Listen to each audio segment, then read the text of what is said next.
నమస్తే, నేను రాజేశ్వరి. మీకు పాలకూర వేసి చూపించిన కదా, అసలు ఏమి రాలేదు అది. అయితే నేను మళ్ళీ వెళ్ళి ఇది ప్యాకెట్ తెచ్చుకున్నా, అదే షాప్ నుంచి. సీడ్స్ షాప్ ఉంటుంది ఒకటి, అందులోకి వెళ్ళి తెచ్చుకున్నా. మళ్ళీ ఇది వచ్చేసి ఇలా ఎగ్ ఉంటుంది, ప్లస్ రోజు నేను ఇట్లా ఈ రోజు ఇది చాకొత్త ఇట్లా ఆరేస్తా.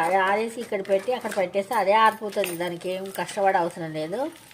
ఇది ఆల్రెడీ ఆరిపోయినది ఎగ్ సెల్స్ ప్లస్ చాక్పత మనం తాగేసింది. కడిగి పెట్టేస్తే షుగర్ అనేది వెళ్ళిపోతుంది. ఇలా కొంచెం కలుపుకుంటా.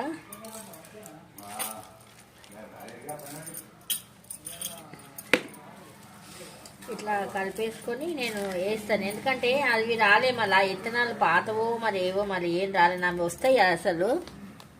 ఒత్తుగానే వేసుకుంటున్నా. ఇవైతే వస్తాయి అనుకుంటా, ఎందుకంటే మంచిగా ఉన్నది ఇది ప్యాకెట్.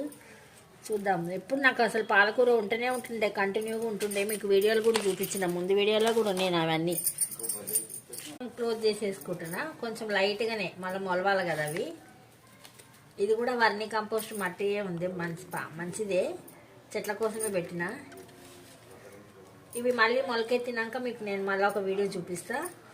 నాకు ఎందుకో ఇవి మంచిగా మొలకెత్తుతాయని అనిపిస్తుంది. ఆ దేవుడి దయతో మొలకెత్తాలా. ఎందుకంటే పాలకూర వారానికి 15 రోజులకు ఒకసారి తెంపుకోవచ్చు మన ఇంట్లోది అని. ఎప్పుడు పాలకూర ఉంటుంది నాకు, ఎందుకు ఈసారి ఏవి పెట్టినా వస్తలేదు నాకు. సరే, నా వీడియో నచ్చితే లైక్ చేయండి, షేర్ చేయండి, సబ్స్క్రైబ్ కూడా చేసుకోండి. ఓం శ్రీ మాత్రే నమః.